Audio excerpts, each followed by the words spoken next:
이 다리를 건너면 다시는 볼 수 없음을 알았을까요? 화려한 궁궐에서 쫓겨나 궁핍한 생활로 인해 바늘을 잡아야 했던 왕후. 차가운 우물물에 손이 터져라 자주색 댕기물을 들이며 모진 목숨을 이어갔습니다. 그런 그녀를 지켜준 건 이름 없는 이웃들이었습니다. 남자는 얼씬도 못하게 막아주며 왕후를 지켰던 금남의 구역, 여인시장. 하지만 그리움은 막을 수 없었나 봅니다. 매일 아침 저녁 산에 올라 지아비가 있는 동쪽만 하염없이 바라보았습니다. 82세까지 홀로 그리움을 삼켜낸 정순왕후의 눈물의 길. 그 슬픈 발자취를 여행 전방이 따라가 보았습니다. 요즘 화제가 되고 있는 영화 왕과 사는 남자 보셨나요? 비운의 왕 단종의 이야기에 많은 분들이 눈물을 흘리셨을 텐데요. 하지만 여기 영화보다 더 영화 같은 삶을 살아야 했던 한 여자가 있습니다. 단종을 떠나보내고 무려 64년을 홀로 버텨낸 그의 아내 정순왕후입니다. 정말 믿기지 않지만 정순왕후는 왕비가 된 지 딱 3년 만에 노비로 전락하게 됩니다. 도대체 어떻게 한 나라의 왕비가 하루아침에 노비가 될 수 있었을까요? 그것은 바로 그녀가 자신도 모르는 사이에 거대한 정치적 음모의 한가운데 그야말로 희생양으로 던져졌기 때문입니다. 그녀와 어린 단종의 결혼은 사실 로맨스가 아니었다고 합니다. 철저하게 계산된 정략 결혼으로 수양대군이 자기 속내를 감추기 위해 기획한 한편의 완벽한 정치 쇼였던 거죠. 바로 수양의 정치적 경쟁자들을 안심시키고 뒤로는 왕위를 빼앗을 준비를 하기 위해서였습니다. 수양이 쿠데타를 일으킨 계유정난 2년 뒤 단종은 폐위되어 버립니다. 남편의 폐위는 곧 그녀의 모든 것이 한순간에 무너져 내렸다는 뜻이었죠. 폐서인이 된 그녀를 신숙주가 노비로 삼게 해달라고 했던 한사경이라는 야사의 구절은 그녀의 비참한 삶이 어느 정도였는지 가늠할 수 있게 해줍니다. 15세의 국모가 되었으나 단종의 폐위로 인해 노비로 전락한 정순왕후. 오늘은 영화 속에는 나오지 않는 64년 동안 홀로 그리움을 삼켜냈던 창신동과 숭인동 길에 있는 그녀의 진짜 이야기를 따라 걸어보겠습니다. 그 길의 첫 이야기는 이 다리를 건너면 영영 이별한다는 뜻에서 훗날 사람들이 영이별 다리라고 불렀던 영도교에서 시작됩니다. 정순왕후는 청계천에 있던 이곳 영도교에서 영월로 유배를 떠나는 단종과 눈물로 마지막 작별 인사를 나눴다고 전해집니다. 지금은 동묘시장의 한쪽 끝에 있어 휴일이면 많은 사람들이 영도교에서 쉬고 있는 모습이 보입니다. 그리고 그 다리 아래에는 정순왕후와 단종의 이별을 못내 아쉬워하는 듯 청둥오리 한 쌍이 다정하게 청계천을 헤엄치고 있습니다. 활기찬 삶의 현장을 가득 담은 동묘시장을 가로질러 동묘 앞 역으로 이동합니다. 사실 이곳 동묘시장도 정순왕후와 연관된 곳이기도 합니다. 관련 내용은 다시 말씀드릴게요. 동묘 앞 역 10번 출구에서 약 30여 미터만 가면 동묘역 롯데캐슬 천지인 버스 정거장이 있습니다.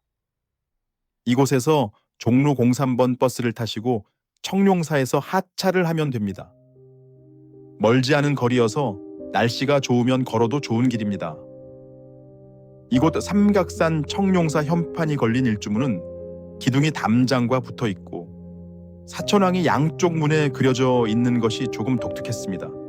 일주문을 지나 경내에 들어서면 시선을 압도하는 대웅전이 반겨주는데 작지만 궁궐 같은 위엄이 느껴졌습니다. 대웅전 맞은편에는 단청 없이 소박한 전각이 하나 있는데요. 이곳은 단종이 영월로 유배 가기 전 정순왕후와 마지막 밤을 보낸 곳으로 우화루라고 하는 곳입니다. 편액은 칠이 벗겨져 오랜 시간의 자취가 느껴졌습니다. 대웅전 우측에는 스님들의 생활 공간인 심검당이 있고 대웅전과 심검당 사이 계단을 오르면 명부전과 살령각으로 갈 수 있습니다. 명부전에는 보물로 지정된 석조 지장보살 삼존상 및 시황상 일괄이 모셔져 있으나 문이 닫혀 있어 볼 수 없더라고요. 특정 기간만 개방한다고 하네요. 경내 가장 높은 곳에는 살령각이 자리하고 있습니다. 양문짝에는 독특하게도 사군자가 그려져 있어 이색적인 모습이었습니다. 우화루 옆 화장실 아래 쪽문으로 들어서면 그녀가 떠나고 200년 뒤 영조가 정순왕후 이야기를 듣고 그녀의 명예를 회복시켜주기 위해 남긴 비석이 보존되어 있는 비각이 나타납니다. 비각의 현판에는 전봉후암 어천만년, 세신묘 9월 6일 음채서라고 쓰여 있는데요. 이는 앞산 뒷바위 천만년을 가오리 신묘년 9월 6일 눈물을 머금고 쓰다 라는 뜻으로 영조가 직접 정순왕후를 기리며 쓴 것이라 합니다. 그리고 비각 안에는 역시 영조의 친필로 쓰인 정업원의 예터라는 뜻의 정업원국이 비가 있는데요. 굳게 잠겨 있어 창살 사이로만 볼 수 있었습니다. 정순왕후는 이곳 청룡사에서 비구니가 되어 82세까지 살았다고 합니다. 청룡사에서 평생을 살다가 돌아가셨는데 매년 9월 9일에 제사를 드린다고 하네요. 정순왕후의 비구니 명은 허경이라고 합니다. 사실 정사에 따르면 정순왕후는 사가에서 살다가 말년을 보냈다 라고 알려져 있습니다. 그런데 야사 또는 청룡사에 따르면 정순왕후는 비구니로서 평생 청룡사에서 사시다가 생을 마감하셨다고 합니다. 왕의 왕비였던 사람이 비구니로 살다가 죽었다는 것이 조선 유교 사상에서 치부였을 수도 있다는 설도 있습니다. 크게 두 가지 주장이 있는데요. 여러분들은 어떤 것이 맞는 것 같으세요? 댓글로 의견을 남겨주세요. 이렇게 폐서인이 되어 신분적 특권을 모두 뺏긴 정순왕후는 생계도 정말 어려운 상황이었는데요. 정업원에 머물면서 생계를 유지하기 위해 당시 정말 낮은 신분의 사람들이 했던 옷감에 물들이는 일까지 했다고 합니다.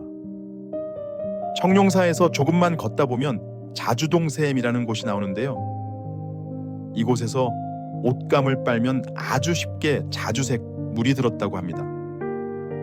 바로 여기서 정순왕후는 옷감에 자주색 물을 들이는 일을 했고 이곳 자주동샘에서 염색한 비단으로 만든 댕기 등을 시장에 내다 팔아 생계를 유지하였다고 합니다. 이 자주동샘 바로 옆에는 겨우 비만 피하는 집이라는 뜻의 비우당이 있습니다. 훗날 실학자 이수광이 이곳에서 지본 유서를 집필하며 청렴한 삶을 이어갔던 곳으로 정순왕후의 고결한 생애와도 닮아 있는 듯합니다. 한편 조정에서는 정순왕후를 돕지 못하게 할 뿐만 아니라 그녀를 감시하여 더욱더 생계가 어려웠다고 하는데요. 이때 그녀를 도운 사람들은 다름 아닌 인근 동네 안악들이었습니다. 그녀의 기구한 삶과 딱한 사정을 알고 있는 그들은 정순왕후에게 몰래 먹을 것을 전하는 등 도움을 주었다고 합니다. 게다가 이마저도 조정에서 못하게 하자 아예 남자 관원들이 얼씬도 못하게 하기 위해 금남의 공간인 여인시장을 열어 정순왕후에게 도움을 주었다 하네요. 이 여인시장이 열렸던 곳이 바로 아까 지나온 현재의 동묘시장 터입니다. 청룡사에서 동묘 앞 역 쪽으로 가는 길에는 숭인 근린 공원이 있습니다. 여기에는 정순왕후 삶의 흔적들을 볼 수 있는 전시물도 있는데요. 그리고 그 끝 즈음에는 동망정이라는 정자가 있습니다. 동쪽을 바라다 보면서 그리워했던 정자라는 뜻입니다. 정순왕후가 매일 이곳 봉우리에 올라 단종이 유배된 영월 땅인 동쪽을 바라보며 눈물을 흘렸던 것을 기리며 새로 지은 건물이지요.